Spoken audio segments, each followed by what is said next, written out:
এইটা দেখে যদি কারো জিভে জল আসে তার জন্য কিন্তু আমি দায়ী না, বলে দিই। Flashback. Hi guys, welcome back to my channel. প্রচণ্ড ঠান্ডা লেগেছে, গায়ে হালকা জ্বরও আছে।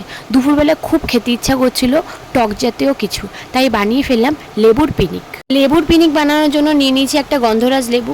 সেটাকে ভালো করে খোসাটাকে ছাড়িয়ে নিতে হবে, নাহলে কিন্তু লেবুর মাখাটা তেতা হয়ে যাবে। তারপরে স্লাইস স্লাইস করে কেটে নিলাম। লেবুটাকে তোমরা যত স্লাইস করে কাটতে পারবে তত কিন্তু খেতে ভালো লাগবে, তাহলে নুন ঝাল সবটা ঢুকবে। আগে থেকে পুড়িয়ে রাখা দুটো শুকনো লঙ্কা দিয়ে দিলাম। পুড়িয়ে রাখা শুকনো লঙ্কা দিলে খেতে বেশি স্বাদ হয়। তেঁতুলটাকে আগে থেকে 10 থেকে 15 মিনিট ভিজিয়ে রাখার পরে তারপরে তেঁতুলের কাইটাকে আমি শুধু ঢেলে দিলাম। তেঁতুলের জলটা দিয়ে দানাগুলো তুলে নিলাম। দিয়ে দিলাম চিনি, লবণ স্বাদ মতো। যে যেরকম ঝাল লবণ খাও সে সেরকম বুঝে দেবে। আমি বলছি বলেই যে দুটো দেবে সেরকম কোনো কথা না। তারপরে ভালো করে চটকে চটকে মাখিয়ে নেবে। খেতে জাস্ট অসাধারণ হয়েছিল। তোমরাও কিন্তু বাড়িতে ট্রাই করে দেখতে পারো।